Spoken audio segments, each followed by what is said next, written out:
रहीम। आज बेटा हम पढ़ेंगे एक्सक्रीशन के बारे में। एक्सक्रीशन है removal of toxic metabolites from a living body. एक जिंदा जिस्म के अंदर जो टॉक्सिक मेटाबॉलिक वेस्ट प्रोडक्ट्स बनती हैं उनको रिमूव करना।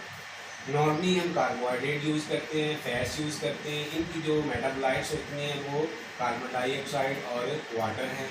और अगर हम प्रोटीन यूज़ करेंगे, न्यूक्लिक एसिड की मेटाबॉलिज्म होगा या न्यूक्लियोप्रोटीन्स का मेटाबॉलिज्म होगा, तो उससे नाइट्रोजन कंटेनिंग वेस्ट प्रोडक्ट्स बनेगी जो डिफरेंट टाइप्स की हो सकती हैं। अमोनिया हो सकती है, यूरिया हो सकती है, यूरिक एसिड हो सकती है। और ये तमाम नाइट्रोजनस वेस्ट प्रोडक्ट्स जो हैं ये वेस्ट टॉक्सिक होती हैं। इसे जितनी जल्दी मुमकिन हो सके उनको जिस्म से खारिज करना है। इसलिए एक्सक्रीशन तमाम लिविंग ऑर्गेनिज्म की एक बेसिक रिक्वायरमेंट होती है। तमाम लिविंग ऑर्गेनिज्म का ये एक कैरेक्टरिस्टिक है, खसूसियत है उनकी, जो उन्हें वेस्ट प्रोडक्ट्स को बॉडी से खारिज करना होता है। अब हम बात करेंगे बेटा एक्सक्रीशन इन प्लांट्स की। तो प्लांट्स के अंदर बुनियादी तौर पे दो किस्म के मेटाबॉलिक प्रोसेस हो रहे होते हैं, एक फोटोसिंथेसिस, दूसरा रेस्पिरेशन। फोटोसिंथेसिस की जो वेस्ट प्रोडक्ट्स होती हैं वो ऑक्सीजन और पानी है, जबकि जो रेस्पिरेशन है इसकी कार्बन डाइऑक्साइड और पानी दोनों में बनता है। फोटोसिंथेसिस में रेस्पिरेशन और ऑक्सीजन, और रेस्पिरेशन के अंदर कार्बन डाइऑक्साइड बनती है।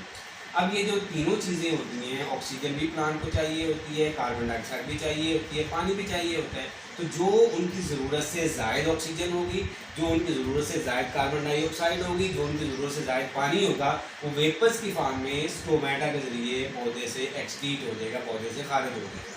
लेकिन जो इसके अलावा पौधे के अंदर जो वेस्ट प्रोडक्ट्स बन रही होती हैं मेटाबॉलिज्म के नतीजे में, वो वेस्ट प्रोडक्ट्स फिर प्लांट के डिफरेंट पार्ट्स के अंदर स्टोर होती हैं और स्टोर होकर वो जिस्म से एलिमिनेट हो जाती हैं, खारिज हो जाती हैं। तो सबसे पहले हम डिस्कस करते हैं वैक्यूल्स के बारे में। जो हर सेल के अंदर एक बहुत बड़ा वैक्यूल प्रेजेंट होता है।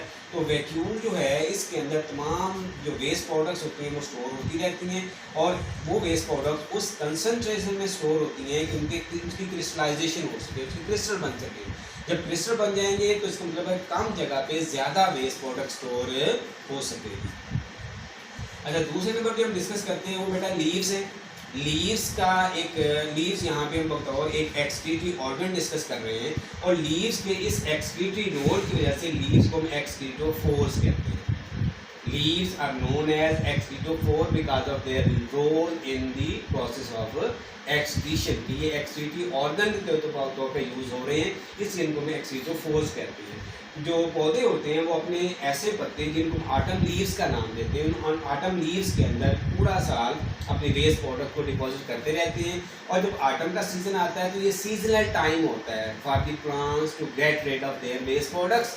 कि जब वो ऑटम वाले leaves which are destined to fall, जिनकी किस्मत में लिखा है कि उन्हें पौधे से डिटैच होकर गिर जाना होता है, वो पौधे से डिटैच हो जाते हैं, गिर जाते हैं। जब गिर जाते हैं तो उसका मतलब वेस्ट प्रोडक्ट्स पौधे से एक्सक्रीट हो गई, उसके जिस्म से खारिज हो गई।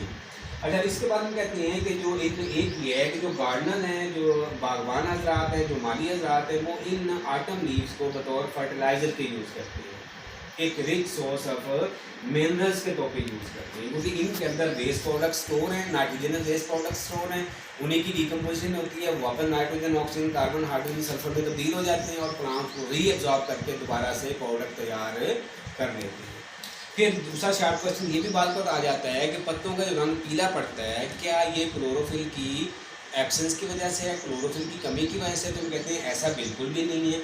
इनके पत्तों का रंग जो पीला पड़ता है ये because of lack of chlorophyll नहीं है, बल्कि जब इनके बायोकेमिकल टेस्ट किए जाते हैं, माइक्रोस्कोपिक टेस्ट किए जाते हैं, तो पता ही चलता है कि these leaves are loaded with pigments. इनके अंदर तो बहुत सारे पिगमेंट्स हैं। तो इनका कलर येलो क्यों हुआ? It is because of the accommodation waste products, क्योंकि इसमें वेस्ट प्रोडक्ट्स अकोमोडेट हुई हैं, एक स्पेसिफिक अमाउंट के अंदर हुई हैं, अमूमन वो टॉक्सिक होती हैं, हैवी मेटल्स के आयंस होते हैं, जिस वजह से इनका कलर पीला पड़ जाता है। It is not because of the absence of और लैक ऑफ क्लोरोफिल। अच्छा, फिर कुछ पौधे ऐसे भी हैं, जैसे हमने कहा था कि लीव्स पौधे से डिटैच हो जाएंगे, गिर जाएंगे और एक्सक्रीशन हो जाएगी। लेकिन कुछ पौधे जैसे ब्लूबेल है, वो ऐसे हैं जिनके पत्ते पौधे से डिटैच नहीं होते, गिरते नहीं हैं, बल्कि डाई ऑफ हो जाते हैं।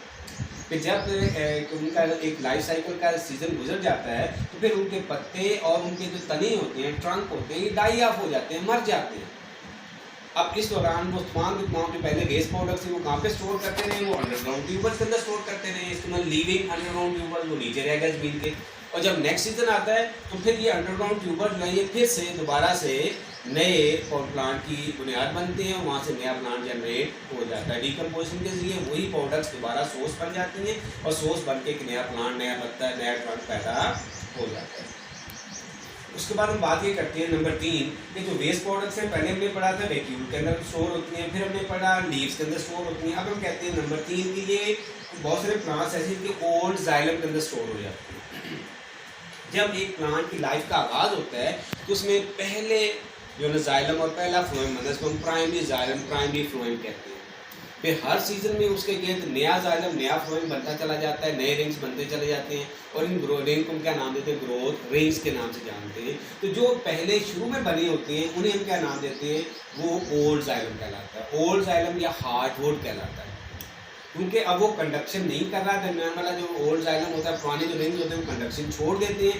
कंडक्शन ना करने की वजह से अब उसके जो प्लांट्स हैं वो अपनी बेस प्रोडक्ट्स उन ओल्ड जाइलम के अंदर स्टोर करना शुरू कर देते हैं, जिसकी वजह से जो ओल्ड जाइलम, मिडिल वाले जाइलम के रिंग्स होते हैं वो डार्क कलर के हो जाते हैं। और ऐसी डार्क वुड जो कि बेस प्रोडक्ट्स की एक्यूमुलेशन की वजह से बनती है उसे हम एबोनी के नाम से जानते हैं। क्या कहते हैं बेटा, उसको एबोनी कहते हैं। अच्छा, फिर कुछ प्लांट्स ऐसे हैं बेटा जो कि अपनी वेस्ट प्रोडक्ट्स को अपनी रूट्स के ज़रिए एक्सक्रीट करते हैं। किसके ज़रिए खारिज करते हैं, अपनी रूट्स के ज़रिए एक्सक्रीट करते हैं। इसकी एग्जांपल हम किसकी देते हैं, कोनीफर की। कोनीफर ऐसे प्लांट हैं जो रूट्स के ज़रिए अपनी वेस्ट प्रोडक्ट्स को खारिज कर देते हैं और इसके फिर उसको 2 फ़ायदे होते हैं। नंबर 1, एक तो उसकी एक्सटिंक्शन हो जाती है, और नंबर 2 क्योंकि ये रूट्स के ज़रिए जो वेस्ट प्रोडक्ट खारिज की गई हैं सॉइल के अंदर, मिट्टी के अंदर, वो टॉक्सिक है, वो जहरीली हैं। इसलिए कोनीफर्स के जो कॉम्पिटिटर्स होते हैं, जो इसके साथ मुकाबला करने वाले दूसरे प्लांट्स होते हैं, जिन्होंने वहीं पे ग्रो करके वह उन्हीं सोर्सेज को यूज़ करके ग्रो करना था, तो वो वहाँ पे ग्रो नहीं करते। इसलिए तमाम रिसोर्सेज किसको मिलते हैं, कोनीफर्स को मिलते हैं। तो इस तरह करके ये अपने वेस्ट प्रोडक्ट्स खारिज करते हैं। ये था हमारा आज का लेक्चर बेटा। ओके, अल्लाह हाफिज़।